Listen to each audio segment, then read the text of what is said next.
Hello, my lovelies. I'm Orla Allen Medium and Orla Allen Author, and here are some cards for you. Now, it always amazes me because I ask for a specific number of cards to come out for you guys, and there's always more. So I've asked for 3 this time, and of course, there's 5. Just because. But it's very interesting how the extra 2 cards tells the story of, or completes the story of what's going on with the rest of the cards. So the first card we have is the 8 of Cups. Now, Cups talk about emotions and they talk about relationships. So this potentially could talk about where a relationship has ended or where a relationship has fallen apart. Where it's not where it should be. And this is talking about where we've got a big mountain to climb. So we need to either decide that we're going to walk away from the relationship and start again with somebody else, or we need to really put the work and the time and the effort into building this relationship up again. But I feel very much like I need to stress that if that's the case for you, it needs to be a two-way street. You can't be doing all the heavy lifting for the relationship. If it's not a two-way street, then well, that kind of answers itself. So the next card we have is the Father of Pentacles. And the Father of Pentacles is the person who controls the money. So perhaps this situation is where your partner controls the money, or where there's debt involved. So for whatever reason, to do financially, it's kind of tying you to the relationship, so you feel like you can't leave or you can't walk away because of financial reasons. But the Father of Pentacles comes along to say, do you know what? That's just an excuse. If you want to walk away, you can walk away. You can deal with that in other ways.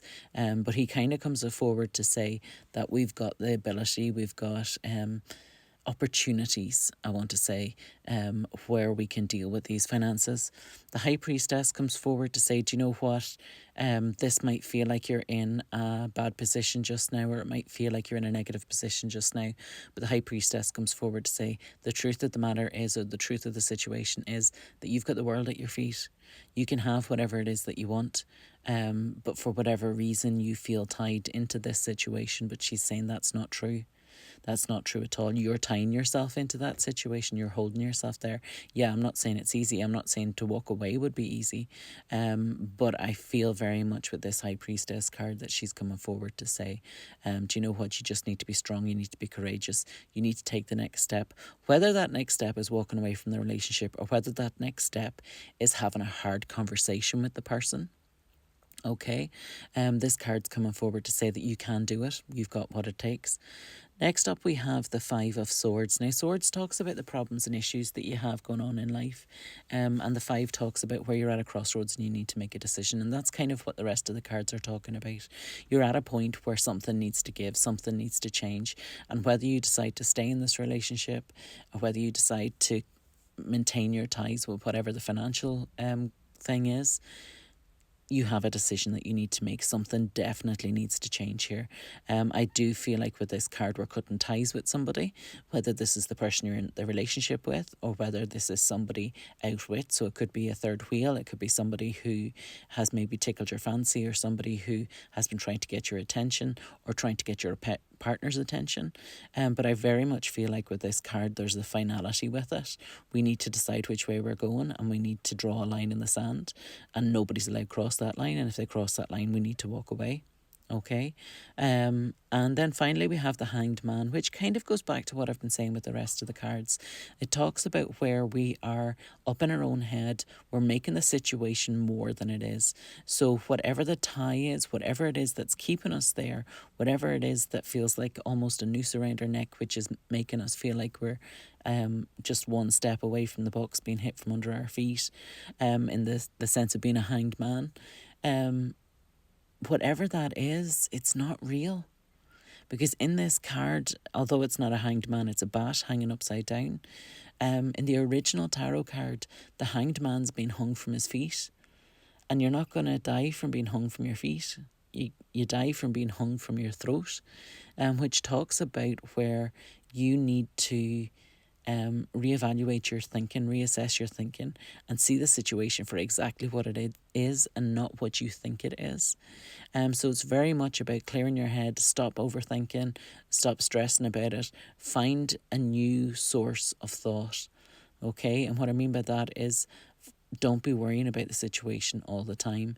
Make sure that you've got other things to entertain yourself, that you're not just constantly stressing about the situation, because that's going to make it worse. That's not going to fix it. The more you stress about the situation, the less likely you are to make it better. Okay, and that's very important. You need to not stress about the situation. Now, I understand it's a serious situation, and I understand, the whole thing is serious, and I'm not in any way trying to make light of the situation, but it's very important that you need to let go of whatever you need to let go of, and you need to stop thinking about it, because the more you're thinking about it, you're making it a bigger deal. You're making it more than it actually is. And if you keep holding on to it so tightly, you're going to lose it. Okay? So whatever it is that you're holding on to, whether it's the relationship, whether it's the finances, whether it's the stress of the situation, you need to let loose. You need to let it go. You need to loosen your grip on it. And it's kind of like, if you let it go and it comes back to you, it's really yours. But if you hold it too tight, it's almost like you're strangling it, and it's not going to, it's never going to be yours. It's never going to be what you want. So very much look at your thinking and make sure that you're not overstressing the situation, and find some sort of technique to not focus just on it. So go back to a hobby you used to have, do some meditation, get out for a walk. There's lots of different ways you can change your actual thinking. But be aware of your thoughts. Be aware of when you're going back into that phase of worrying about it 24/7, so that it's the only thing you can think about.